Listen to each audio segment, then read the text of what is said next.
Hello mga kapamilya, mga kalingap, mga manunood. Kumusta na po kayong lahat dyan? At ito po ako ngayon. At ipagpatuloy ko yung pinaglalabahan ko at ngayon tapos na po ako naligo. So, magsasambal na lang po ako sa mga pinaglalabahan ko. Ang mga pinaglalabahan ko. Pero bago yan, mga kalingap, bago natin iahon yung mga dinrain ko. So, please subscribe my YouTube channel. At pakiclick na rin po ang bell notification para lagi po kayong updated sa mga susunod na i-upload ko. At sa ngayon po, andito po ako sa Saudi Arabia. Hindi po ako maka-vlog kung saan-saan. So, dahil isa po ako OFW. At ito po ay dito lang ako sa loob ng bahay na may pag-vlog ko ang paglalaba, ang paglilinis, ang pagluluto at ang pagbabantay ng bata. And hindi naman kasi tayo pwedeng lumabas na mag-vlog. So pasensya na kayo kung in the whole day and sa bawat upload ko ay nandito lang ako sa loob ng bahay. Sana po maintindihan nyo bilang isang OFW ay bawal po tayong lumabas. So hindi po tayo makapag-vlog kung saan-saan. Siguro soon, pag makauwi po ako, papangako ko sa sarili ko na may mission po ako sa pag-uwi ko na mag-charity vlogger po ako. Magtulong po ako sa mga mahihirap. Sana po matulungan niyo po ako mag-subscribe at mag-like at don't skip ads. Tapusin natin hanggang sa matapos yung video na yan. So tara guys, kahit sandali lang, pero mamaya maglalaba rin ako mamaya at ipagpapatuloy ko mamaya ang pagbablog ko sa paglalaba ko ulit. Maglalaba ko ulit dahil hindi pa natapos yung laban ko, ang dami pang laban ko. Araw-araw yan, ang dami na laban ko. So yun lang po guys, ipagpatuloy na lang po natin hanggang sa matapos ang panonood nitong video na to. At huwag po natin kaligtaan ang pag-like, pag-share at pag-comment at don't skip at saka ang mag-subscribe. Please, tara, samahan niyo ako. Maraming salamat guys. Magsasapin na po ako guys ng labahan. At ito na, na-try ko na siya. So, ipatuloy ko na lang. Kukunin na lang muna natin. Ito yung, ilang ba ito? Dahil sa dami kong ginagawa, hindi ko may papatuloy-tuloy yung laban ko, lalo na magbantay ng bata. So, hindi ko may papatuloy ang paglalaba ko. Putol-putol ang paglalaba ko. At mamaya naman, maglalaba na naman ako mamaya. Maya. Dahil, ang dami kong labahan.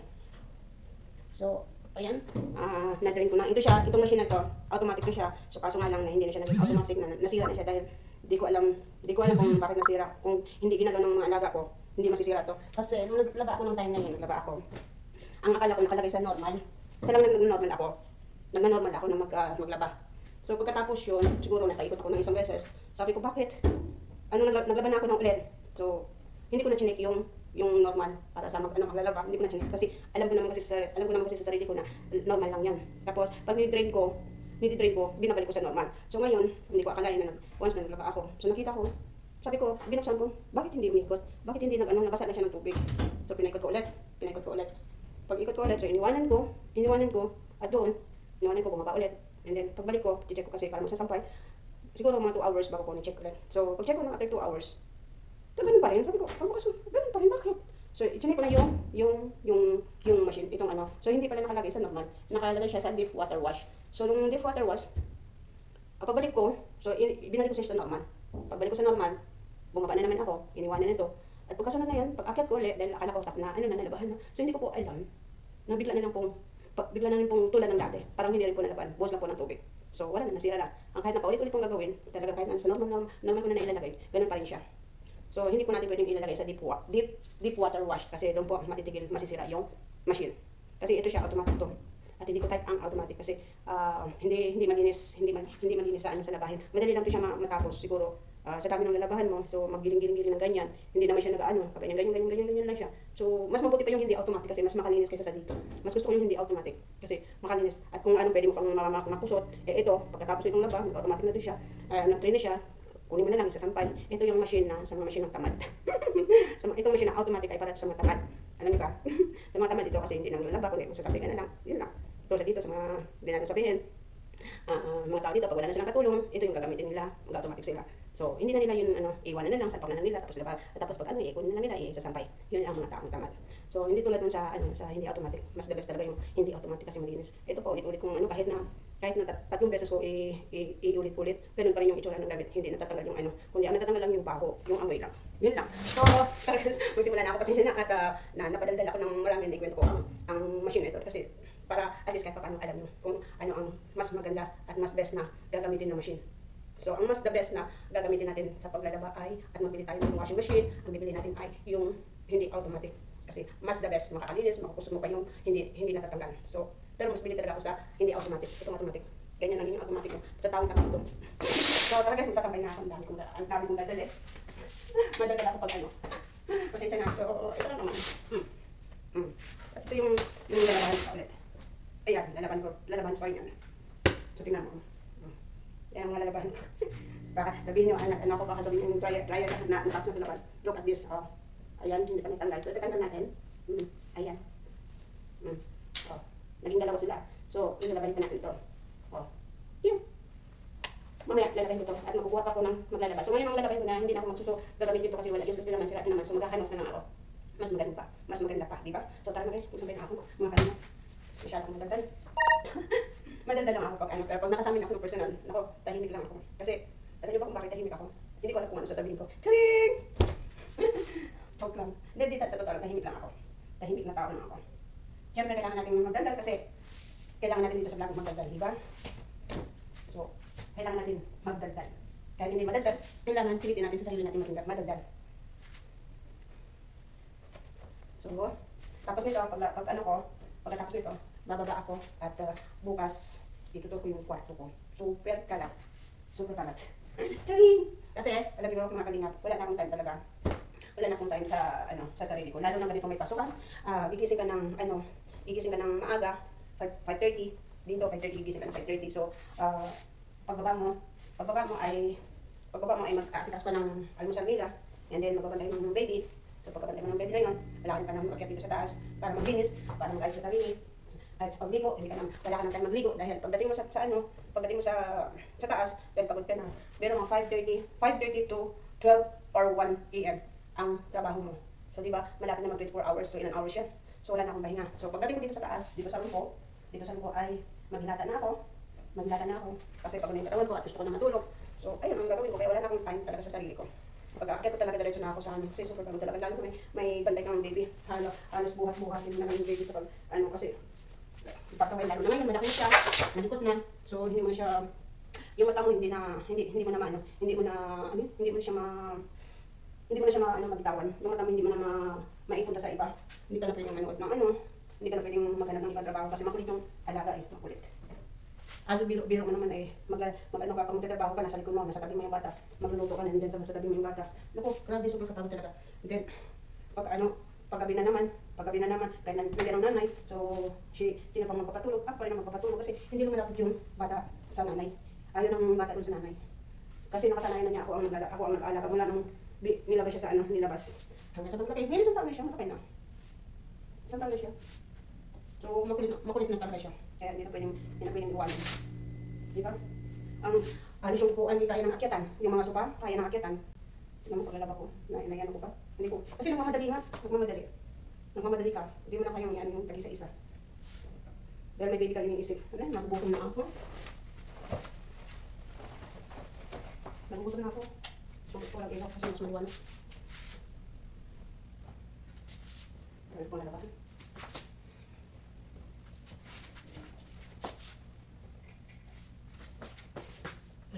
Tapos tumagat na ako kasi nagugutom na ako mga kalingap.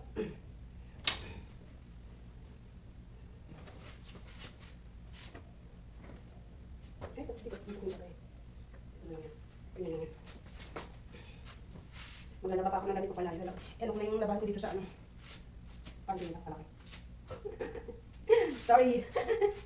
Sorry. Balag mo kayo, balag ako eh. Ay, nubo kayo sir. Grabe super init dito, mga kalingap, grabe sa pag-init.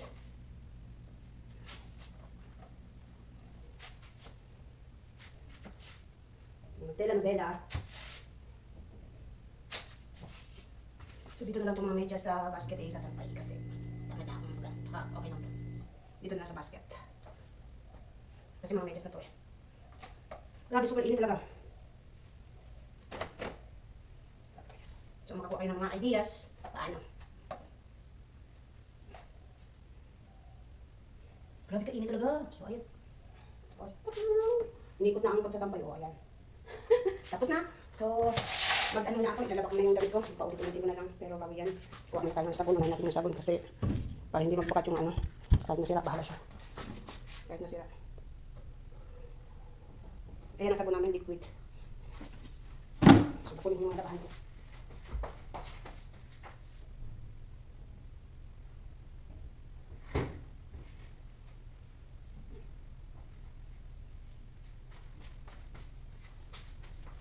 Ito na mga labahan ko guys, maglalaba ako.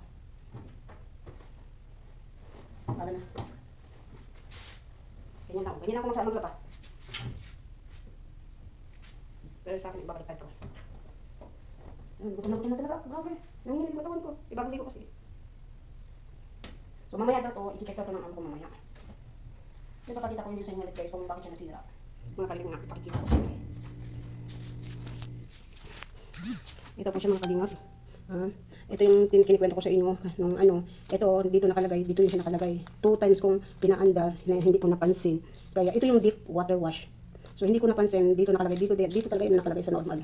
So hindi ko akalain yung mga ilan araw nag-akyat yung mga alaga ko. Hindi ko alam kung ano. May makulit ng kamay, yung pangalawa kong alaga, makulit ang kamay, lahat na lang binubuntinting. So hindi ko napansin to, dito nakalagay sa deep water wash. So 2 times kong napansin. 2 times kong na ano, ano ito kasi nga hindi nga siya natapos. Dito lang siya nakalagay sa deep wash. Sa deep wash dito lang nakalagay. Pagkatapos siyang ng tubig tulad nito. Ayan, ilagay natin sa normal. Ayan, normal po yan. Normal at deep water wash. So ang drain dito. Kaya pag nag-hand wash ako doon, so dito ko nilalagay. Ni-drain ko na lang para madali na pag magsampay na lang para yung tubig hindi magtulo. Hindi tulad sa atin na isasampay natin sa labas. So yung patak na tubig na so dito kasi dito nagsasampay. So kailangan natin gamitin ang drain spring. So ayan. So ngayon, naglalaba ako, ipapakita ko sa inyo. Ayan. Asa na yan? Ayan. Yan natin click. Ayan siya. Yan siya. Pag nag-green na yan siya. So pagkatapos yan, ayan, gumana yung tubig ha. Pero pagka maya-maya yan, pagka maya-maya yan, after mapunta yan siya dito. So ipapakita ko sa inyo mamaya. Ayun ko kung may papakita ko. Yung water na hindi siya natapos. Dapat yung pag natapos yan, mapunta yan dito sa complete. Ayan. Ito complete. Nakikita ba? Ito complete. Ito final spin. Complete. Pag final spin siya, ito at saka ito, magkulay. Ito kulay green, ito kulay pula. So maglalak siya, hindi siya pwedeng mabuksan. So dito yung mag-wash. Pag nag-wash na yan, ito, rinsing ng tubig dito, maging tubig. So pag mag-wash na yan siya pero hindi nag-recycle, hindi gumagalaw. Hindi siya nag-wash. Dito lang yan siya, pag natapos yung tubig, dito na yan, mapunta na yan dito. Pagkatapos mapunta yan dito, yung tubig, matatanggal na yun. Kaya, susunod maglaba ako doon sa Ang importante lang dito ay mag-drain. Ito lang, i-drain mo lang yung labahan.